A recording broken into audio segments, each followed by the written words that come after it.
వరంగల్ జిల్లా అభయారణ్యంలో నెమళ్ల వేటగాళ్లు రెచ్చిపోతున్నారు. అడ్డు అదుపు లేకుండా జాతీయ జంతువును వేటాడి మాంసాన్ని విక్రయిస్తున్నారు. తాజాగా వరంగల్ జిల్లాలో పరకాల, రేగొండ మండలాల్లో 20 నెమళ్లు చనిపోయాయి. వాటి ఆనవాళ్లను గమనించిన స్థానికులు అధికారులకు సమాచారం అందించారు. హుటాహుటిన అక్కడికి చేరుకున్న పోలీసులు కేసు నమోదు చేసి దర్యాప్తు ప్రారంభించారు. జిల్లాతో పాటు ఉత్తర తెలంగాణ జిల్లాలోని అటవీ ప్రాంతంలో ఎక్కువగా నెమళ్లను వేటాడడం ఆందోళన కలిగిస్తోంది. జాతీయ జంతువులను వేటాడడం నేరమైన నిబంధనలు ఎవరూ పాటించడం లేదు. మాంసం కోసం యథేచ్ఛగా నెమలను చంపడం వరంగల్ అటవీ ప్రాంతంలో సర్వసాధారణమైపోయింది.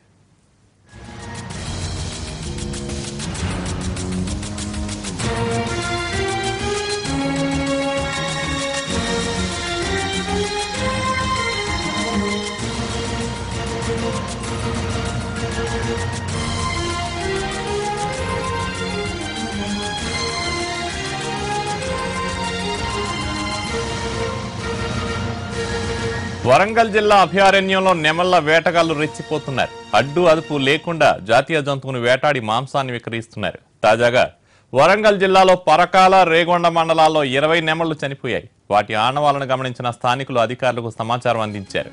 హుటాహుటిన అక్కడికి చేరుకున్న పోలీసులు కేసు నమోదు చేసి దర్యాప్తు ప్రారంభించారు. జిల్లాతో పాటు ఉత్తర తెలంగాణ జిల్లాలోని అటవీ ప్రాంతంలో ఎక్కువగా నెమళ్లను వేటాడడం ఆందోళన కలిగిస్తోంది. జాతీయ జంతువును వేటాడడం నేరమైన నిబంధనలు ఎవరూ పాటించడం లేదు. మాంసం కోసం యథేచ్ఛగా నెమలను చంపడం వరంగల్ అటవీ ప్రాంతంలో సర్వసాధారణమైపోయింది. వరంగల్ జిల్లాలో వేటగాళ్ల ఆగడాలపై మరింత సమాచారం మా ప్రతినిధి వెంకట్ అందిస్తారు. వెంకట్, వన్యప్రాణుల వేటపై అప్డేట్స్ వివరాలేంటి?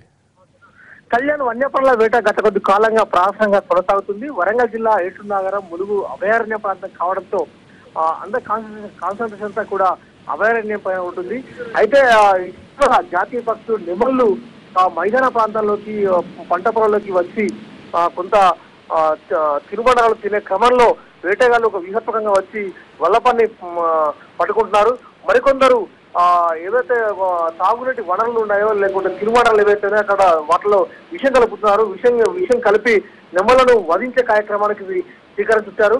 వరంగల్ జిల్లాలో ఈ కార్యక్రమం గత కొంతకాలంగా ప్రాసంగా కొనసాగుతూ వస్తుంది.